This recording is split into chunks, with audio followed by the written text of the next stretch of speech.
I'm Sarah Brown. I'm the other half of the traveling Who Needs Newspaper Dog and Pony show. I say that because we had a pickup truck, a fifth wheel RV, and our dog. So we were just missing the pony for this year-long trip to these 50 newspapers. Our mission, sort of our fundamental mission, was to find out, are newspapers dying? And we found out all kinds of other things, but this was kind of a fundamental question that we had. Every newspaper we went to, and as Paul said, we would talk to the publisher, the editor, and the online person, and we would ask them their opinion about the life of the printed newspaper. And they would, they all said that they believed that their print edition was not going to die. Many of them would say in their lifetime or while they were still in the business. But there was a lot of controversy about how long and what it would take to keep these newspapers in their print editions alive. If you go to whoneedsnewspapers.org and you'll, when you come to our site, you'll see that map. And if you press on Utah, you'll get the report for our Utah newspaper, which is the Deseret News. And there we talk to Clark Gilbert, who is the CEO and president of Deseret News and Deseret Digital. And he has an interesting perspective about the prospective lifetime of print newspapers. And will newspapers go away?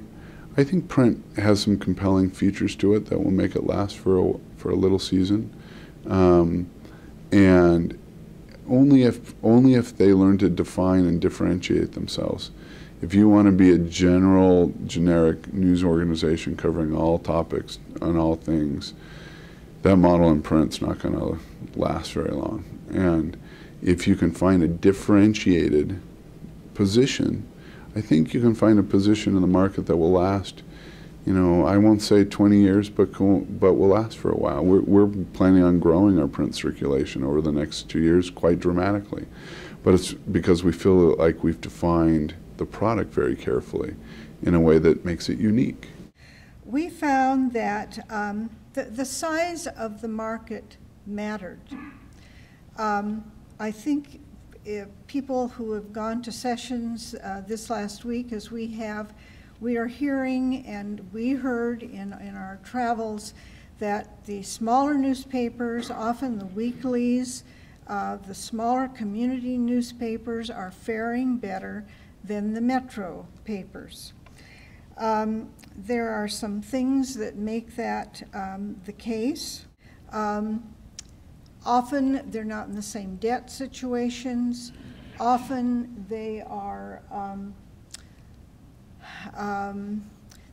strongly tied to their communities. They may not have a lot of competition. They are good community citizens, not that the metros aren't, but it's more visible in these smaller communities. So often the smaller newspapers are in effect more healthy. Another thing that we found was that breaking news is back. On our website, and Paul will go into more detail, but we have a category on our toolbar called bonus interviews. And one of our bonus interviews was Ken Doctor, who wrote an interesting book about, it's called Newsonomics, and it's really about the life of newspapers. And it was his opinion that all this change and upheaval in the industry was sort of sucking the life out of newsrooms. So we began to be curious about whether that was the perception in every newsroom. And Sarah Scott, who is the associate editor at the Citizen Patriot in Jackson, Michigan, spoke to that issue. I think the most successful changes that we've made have been the change in culture in the newsroom environment. And by that I mean I think everybody in our newsroom, after everything they've gone through in the last couple of years, they really get it. I mean, they know that if we want to continue to put out a newspaper every day, if we want to continue to provide Jackson with the news that it needs, they have to evolve, and they have to be more nimble, they have to be more flexible. And I think the successful part of that is that everybody is re-energized. You know, we have veteran reporters who, you know, they can recall the days where they were, you know, back on the deadline and they loved it, and now they're back on deadline again. It's crucial. They're energized by it. It's been exciting for me as somebody who's been in the industry for 16 years. The first 10 of it, which was pretty stagnant. Now I'm learning all of this new stuff, and it's been pretty exciting. Another question that we asked of everybody we interviewed had to do with prospects and preparation. And this was aimed, of course, at journalists who either student journalists or just journalists coming to their newspaper. What were their prospects? How should they best prepare? And we're next going to see from Meg Heckman, who is the community outreach editor at the Concord Monitor, talking about her perception of needed skills. I think that a journalist coming into my position or any position these days needs to be a bit of a Swiss Army knife, which is difficult. And I think you'll see that in a lot of the journalism programs around. On the side, I teach journalism, and it's really interesting. One of the first things that I tell my students is, if you're in this to not do math, I'm sorry. Like, or you're in this because you don't like technology. It's just not possible anymore. You need to know a little bit of everything.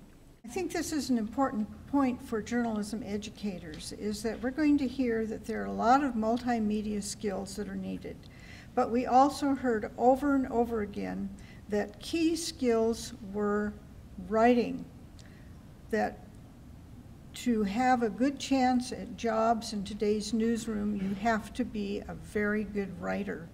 And then you lay on top of that all these multimedia skills. Video, photography, and the wire service skills of filing frequently. Another key to success, some of our early findings here, is the emphasis on local coverage, a lot of hyper-local news coverage going on.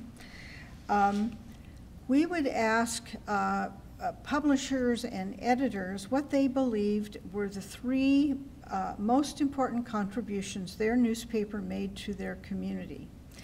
And almost without fail, one of those three contributions would be watchdog reporting, that they hold power accountable.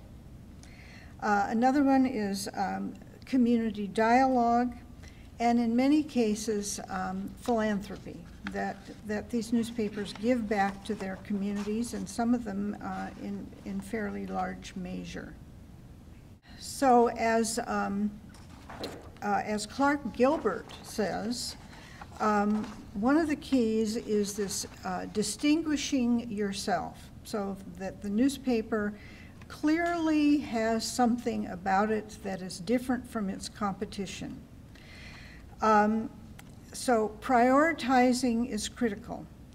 I think it was the editor in Vermont who told us, he was the first one to tell us that in his view, the newspaper of record as a concept was extinct.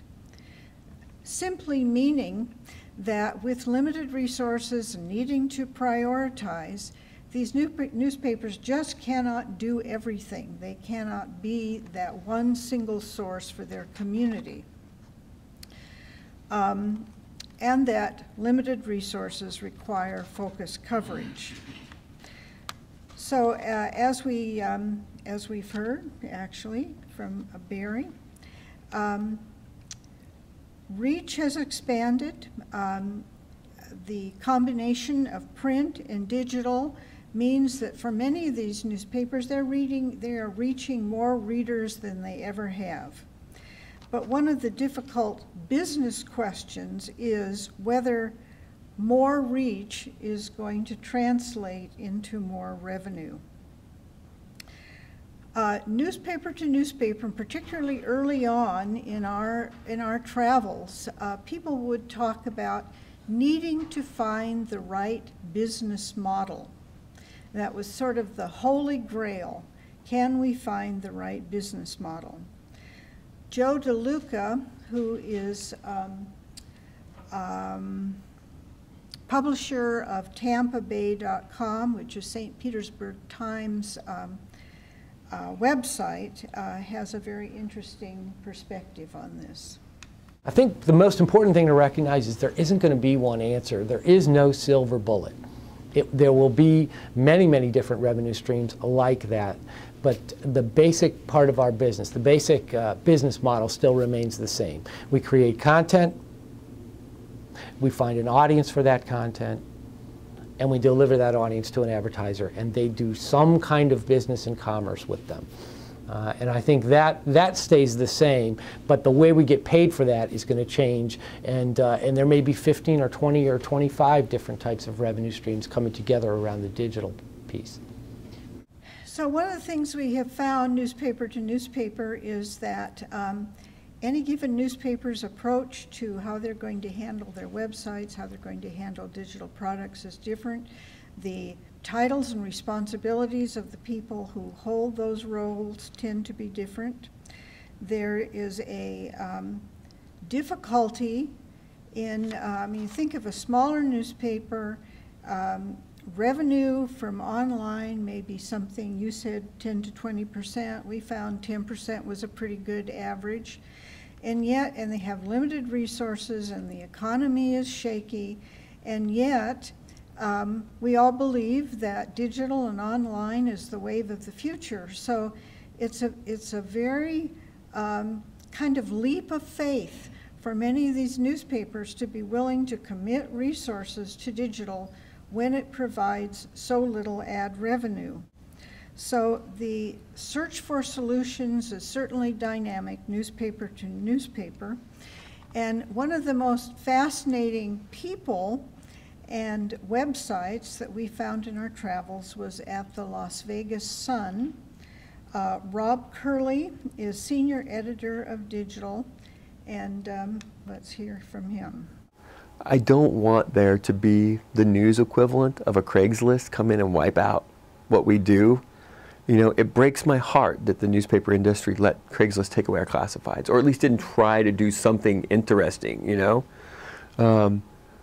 Look at what's happened in many big markets with ESPN Local coming in and destroying their sports franchise. I mean, look at how powerful Politico has become in Washington with the political franchise. I mean, how many of our franchises do we have to get taken away from us before we finally, you know, draw a line and say, no, you don't get this one. So I think that's my goal, is to kind of be the protector of, you know, be looking out at the top of the tallest tower. So I'm on the top of the Paris Hotel at the fake Eiffel Tower now, making sure no one's coming inside our little cyber wall to protect us from that. So sometimes my head's in the clouds a lot because I don't want us to get beat by something that's so obvious. So are newspapers dying? We think they're transforming. We think they are becoming multimedia, multi-platform news and information systems, but that's really quite a mouthful.